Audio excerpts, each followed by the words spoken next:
Go to bed tonight. There's a lot of disturbing. This is on the news. This is NBC New York. Attorney defends father and son accused of beating down. It shows men on the ground. These two men aggressively walking towards him, one with a stick to beat this man. King David was a living embodiment of the Lord's Prayer, Psalms, and Proverbs.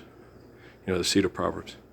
When Goliath came to town to rape, King David said to the man, be my friend, keep worship with me. I do not want to have to kill you. The man laughed at him and said, you send before me dogs. And then David did what he had to do. Right? Did you guys do that? Muhammad, when the young man was from Mecca, was raping the girls, and the story I told you that I don't know if it's in a lot of your books, but Muhammad told me, forgive me, I'll never do this again. I know. They were living the Lord's Prayer and Psalms and Proverbs in Medina at that time, right?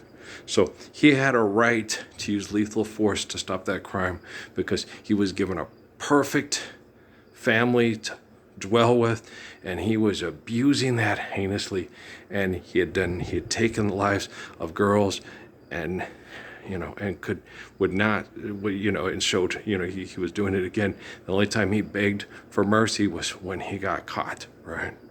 They'll tell me you're sorry because you're not. They're only sorry because you got caught. So you do not have the right to use lethal force to abuse others. Okay? When you put people in incarceration to abuse one another, to sodomize one another, to rape one another, and you're not living the Lord's Prayer, you're not the heart of Psalms, and you're not the seed of Proverbs, you don't have the right, okay, to be the sword to stop that abuse right on the spot. If they show, the only time they ask for mercy is when they get caught, right? Do you understand? So this kind of behavior is unacceptable, okay? And the technology, okay, every day, I keep telling you this, is getting better, okay, because of the eternal spirit of the people like me and not people like you, okay? I cannot overemphasize the wrong you are doing and that it needs to stop immediately, okay? I love you guys very much. I just had to do this to get a good night's sleep. I'll talk to you in the morning. All right, peace out.